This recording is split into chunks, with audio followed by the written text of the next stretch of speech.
Chapitre 13. Suite et fin.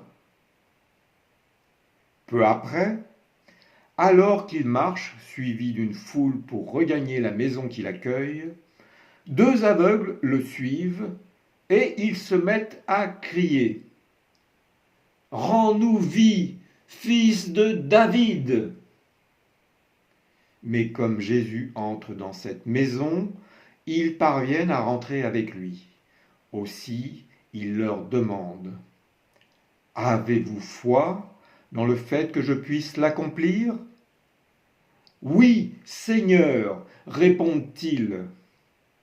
Ainsi, touchant leurs yeux, il dit : « Qu'il en soit pour vous selon votre foi. » Et leurs yeux s'ouvrent. Alors il les enjoint vivement : « Attention, que personne ne le sache. » Cependant, dès qu'ils sortent, ils exaltent son nom par tout le pays. Chapitre 14. Moi, je vous envoie. Le lendemain matin, lorsqu'il sort de cette même maison, on lui présente un homme muet, possédé par un démon. Le démon est chassé et le muet parle. Les foules, remplies d'étonnement, s'exclament : « On n'a jamais rien vu de semblable en Israël !» Mais les pharisiens interprètent cette guérison de cette façon : « C'est par le prince des démons qu'il chasse les démons. » Ayant accompli cela,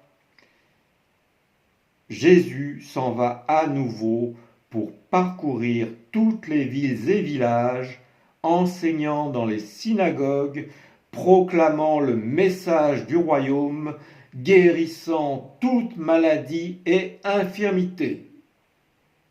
Un soir, regardant les foules, il est pris de pitié pour elles tant elles semblent fatiguées et accablées, comme des brebis sans berger.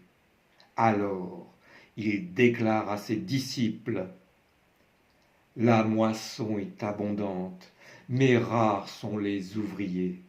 Aussi, implorez le Seigneur de la moisson, afin qu'il envoie des ouvriers pour sa moisson. » Ayant dit cela, il s'en va prier sur une montagne et passe toute la nuit à prier. Au petit matin, il appelle ses disciples pour qu'ils viennent auprès de lui. Parmi eux, il en désigne 12 auxquels il donne le nom d'apôtres, afin qu'ils demeurent en lui et pour qu'ils partent deux par deux prêcher le message du royaume. Il désigne en premier Simon, qu'il a surnommé Pierre, et son frère André. Puis il désigne Jacques, fils de Zébédée, et son frère Jean, auquel il donne à tous deux le nom de Boanerges, c'est-à-dire fils du tonnerre. Il désigne ensuite Philippe et Barthélemy, Thomas et Matthieu le publicain, Jacques, fils d'Alphée, et Thaddée, qui est aussi nommé Judas, fils de Jacques, Simon le Cananéen et Judas, l'homme de Kériote, qui deviendra traître et le livrera. Alors, il confère puissance à ces 12 pour chasser les souffles impurs et pour guérir toute maladie et infirmité. Puis, il leur transmet ses préceptes.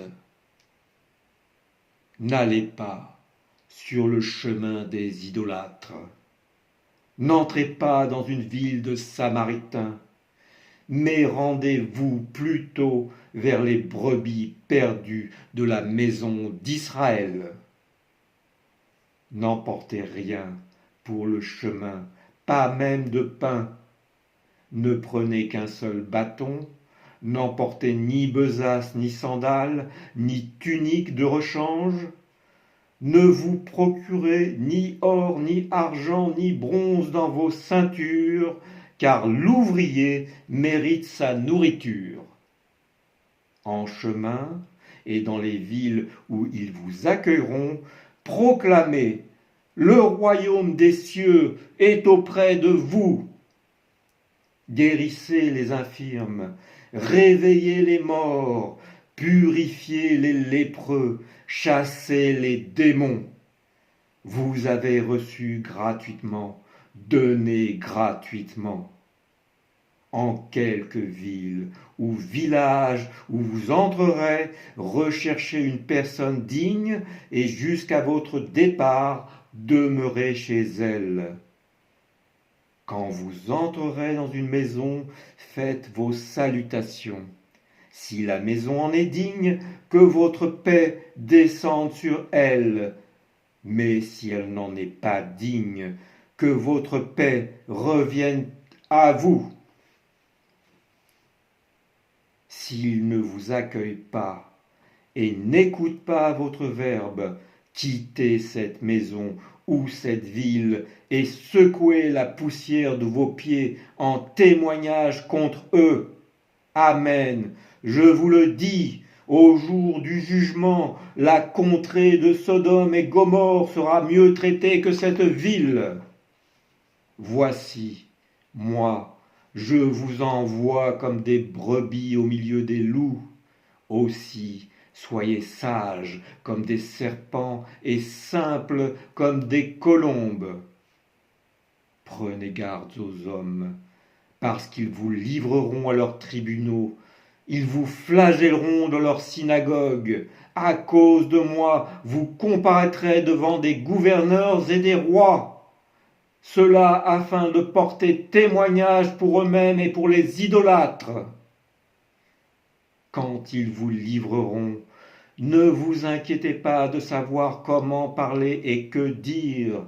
Ce que vous devrez dire vous sera donné sur l'heure, parce que ce n'est pas vous qui parlerez, mais le souffle de votre Père qui s'exprimera au travers de vous.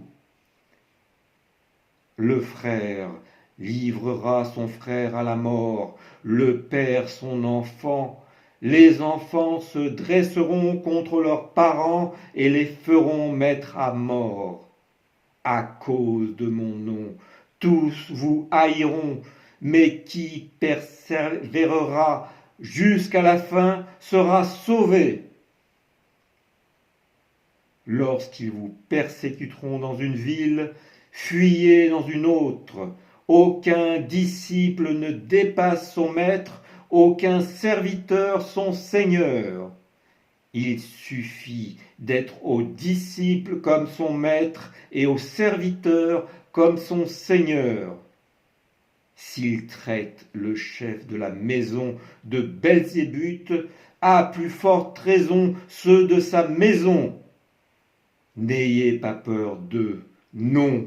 Rien de couvert qui ne doive être découvert, rien de caché qui ne doive être révélé.